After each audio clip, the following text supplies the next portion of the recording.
Vote से ठीक पहले तृणमूल श्रमिक संगठन के नेता राणा भट्टाचार्य ने पार्टी कार्यकर्ताओं को कड़ा संदेश दिया है।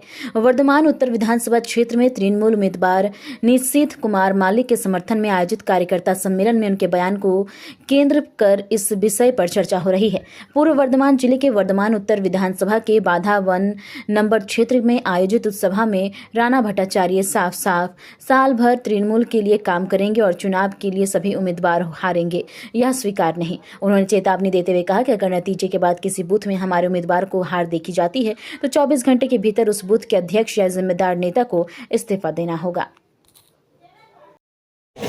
29 তারিখে কাঁধে কাঁধ মিলিয়ে লড়াই করে এই অঞ্চল থেকে সবথেকে বেশি ভোটে জয়লাভ করতে হবে নিশীথ মালিককে, এই প্রতিজ্ঞাবদ্ধ আজকে আমাদেরকে হতে হবে। এবং ব্লক সভাপতি একটু আগে একটা কথা বলেছে যে আমরা টোটাল অঞ্চলে প্রত্যেকটা অঞ্চলে গিয়ে একটা সিস্টেম তৈরি করে রেখেছি যে ব্লক যে বুথে নির্বাচনের 3-4 তারিখ ফলাফলের 3-4 তারিখ ঘোষণা হবে, 4 তারিখ বিকেলের পর যে বুথ হারবে সেই বুথের বুথ সভাপতি এবং সেই বুথে যদি কোনো জেলার পদাধিকারী থাকে, ব্লকের পদাধিকারী থাকে, পঞ্চায়েত সমিতির পদাধিকারী থাকে, গ্রাম পঞ্চায়েতের সদস্য থাকে, তাকে 24 ঘন্টার মধ্যে রিজাইন করতে হবে। এটা পুরো টোটাল ব্লকের টিমের ব্লক প্রেসিডেন্ট এবং আমাদের বর্তমান বিধায়ক সকলকার নির্দেশ।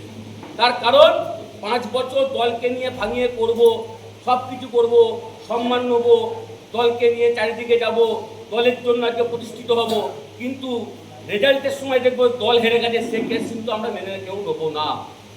আমাদের ক্ষেত্রেও তাই, যদি আমার বুথে আমি হেরে যাই আমিও 24 ঘন্টার মধ্যে রিজাইন দেবো।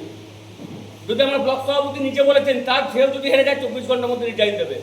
তাই সকলকে শুধু একটা কথাই বলবো, 100-র ওপর যে প্রকল্প বাংলার মুখ্যমন্ত্রী মমতা বন্দ্যোপাধ্যায় করেছে, কালকে থেকে শুরু করুন বাড়ি বাড়ি ক্যাম্পেইনিং। একটা বুথও হারবে না, প্রত্যেকটা বাড়িতে বিজেপি বলুন, সিপিএম বলুন, কংগ্রেস বলুন, বাংলার মুখ্যমন্ত্রী মমতা বন্দ্যোপাধ্যায়ের একটা না একটা অনুদান তারা পায়।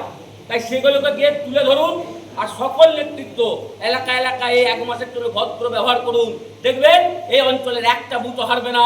আর আমাদের ব্লক থেকে আমরা যে প্রতিজ্ঞাবদ্ধ হয়েছি যে 50,000 ভোটে আমাদের প্রার্থীকে আমরা জয়লাভ করাবো। একটা জিনিস লক্ষ্য করবেন, 4 মে যখন রেজাল্ট বেরোবে মমতা বন্দ্যোপাধ্যায় 250 সিট নিয়ে জিতবে আর আমাদের ব্লক থেকেও দেখবেন 50,000-এর লিড হবে।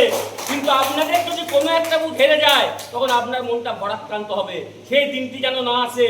আর মাত্র 35 দিন টাইম, সকলে কাঁধে কাঁধ মিলিয়ে জাতি ধর্ম বর্ণ নির্বিশেষে একত্রিতভাবে লড়াই করে বাংলার মুখ্যমন্ত্রী মমতা বন্দ্যোপাধ্যায়কে চতুর্থবারের মসনদে বসাবো এবং আমাদের নিশীথ কুমার মালিক মহাশয়কে 50,000-এর ভোটে জয়লাভ করাবো। এই অঙ্গীকারবদ্ধ হয়ে আমি আমার সংক্ষিপ্ত বক্তব্য